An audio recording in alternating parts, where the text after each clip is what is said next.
টাঙ্গাইলের মির্জাপুর উপজেলার ভাতগ্রাম ভূমি অফিসের অফিস সহায়ক মিজানুর রহমানের কাছে ঘুগি এলাকার আজহার শিকদার তার বাড়ি ও কৃষি জমির খাজনা দিতে যায়।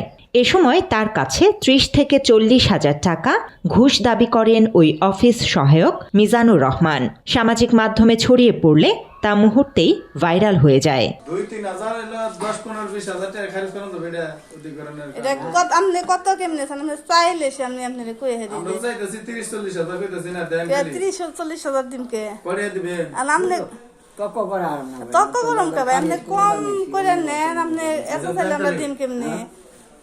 কত দিমো মাথায় বান দিলাম না কত দিমো আঙ্কেল কোন না করে আপুলান হয়েছি তো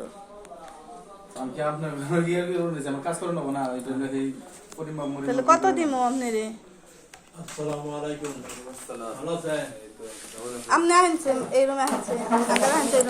মূলত কথোপকথনের ভিডিওটি ধারণ করেন আজহার শিকদারের পাশে থাকা তার পুত্রবধূ। এর পরপরই তাৎক্ষণিকভাবে পাল্টে যায় ঘটনার চিত্র। অফিস সহায়ক মিজানুর রহমান ৪০ হাজার টাকা চাইলেও আজহার শিকদার ১০ হাজার টাকা দিতে চাইলে উল্টো ভূমি অফিসের কর্মচারী খাজনা নিতে রাজি হয়নি বলে অভিযোগ তোলেন ভুক্তভোগীরা। আমি খারিজের জন্য গেছিলাম, একটা খারিজের নিয়ে আমার জমিটা খারিজ করণ টাকা খারিজের নিয়ে গেছি। ওই খারিজটা তারা দেয় নাই তো পরে হইলো টাকা দিছিলাম আমি ১০,০০০। এরা টাকাটা নিছিল, চাইছে এরা টাকা, তো অনেক ১০,০০০ টাকা দিছিলাম। পরে আমারে একদিন পরে টাকাটা ফেরত দিই। আমি ভিডিও করছি, তার মানে এলো উনি যে আমারে টাকা চাইছে এটার প্রমাণ রাখার জন্য, কারণ উনি তো অস্বীকার করে ফেলাইবো যে আমি আপনার কাছে কোনো টাকা চাই নাই। এই জন্য আমি এটা ভিডিও করে রাখছি যাতে উনি অস্বীকার না করতে পারে। খারিজ করবার যা গেছে প্রথম ৫০ হাজার টাকা চাইছে, তারপরে ৪০ হাজার টাকার কথা কয়ে দিছে। আমরা তো গরিব মানুষ, আমাকে তো এত টাকা দেওয়া সম্ভব না। ঘুষ নিয়ে বন্ধ করা করবেন, যাতে ঘুষ না খায় এই পেল করবেন। নাম প্রকাশ না করার শর্তে ভূমি অফিসের এক কর্মচারী বাংলা এডিশনকে জানান, ভাতগ্রাম ভূমি অফিসে নিয়মিত ঘুষ লেনদেন হয়। কেউ ১০,০০০, কেউ ৫,০০০ টাকা দিয়ে কাজ করিয়ে নিচ্ছেন বলেও তিনি স্বীকার করেন। নিচে এই লোক আইসে আজকে ১০-১৫ দিন এর আগে আসলে আরেকজন তার মানে বেশি কত চাই তাও আমার ২০,০০০ এরকম চাই। ভাইরাল হওয়া ওই ভিডিওতে দেখা যায় অফিস সহায়ক মিজানুর রহমান সেবা নিতে আসা এক ব্যক্তির কাছে নির্দিষ্ট কাজ সম্পন্ন করার জন্য টাকা দাবি করছেন। এ বিষয়ে অভিযুক্ত অফিস সহায়ক মিজানুর রহমানের সঙ্গে যোগাযোগের চেষ্টা করা হলেও তিনি কোনো সদুত্তর দিতে পারেননি। তো আপনি একজন ভুক্তভোগীর কাছে খারিজ করতে আসলে ৩০ থেকে ৪০ হাজার টাকা দাবি করতে আসলে কেন এই টাকাটা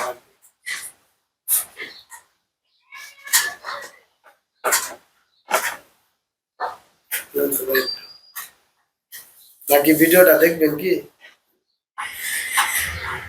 এ বিষয়ে জানতে চাইলে ভাতগ্রাম ভূমি অফিসের উপসহকারী ভূমি কর্মকর্তা দেলোয়ার হোসেন বলেন, বিষয়টি তাদের নজরে এসেছে।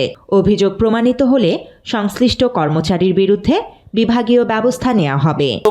অভিযুক্ত হয় তো যথাযথ কর্তৃপক্ষ আইন মোতাবেক যা ব্যবস্থা নেওয়া উচিত সেটা হয়তো নিতে পারেন। তিনি আরও বলেন, ভূমি অফিসে সেবা পেতে নির্ধারিত সরকারি ফি ছাড়া অতিরিক্ত কোনো টাকা দেওয়ার প্রয়োজন নেই। কেউ ঘুষ দাবি করলে তাৎক্ষণিকভাবে ঊর্ধ্বতন কর্তৃপক্ষকে জানানোর আহ্বানও জানান দেলোয়ার হোসেন।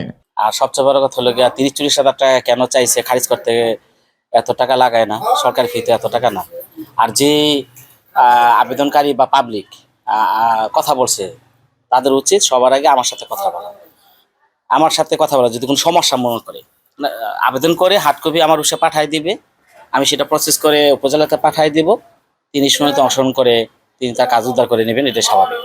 যদি এর বেশি অর্থ কোনো কোথাও খরচ করতে হয় তো সবার আগে আমার নজরে দেওয়া উচিত যে কে বা কারা চায়। এ ঘটনার পরপরই এলাকা জুড়ে ক্ষোভ বিরাজ করছে।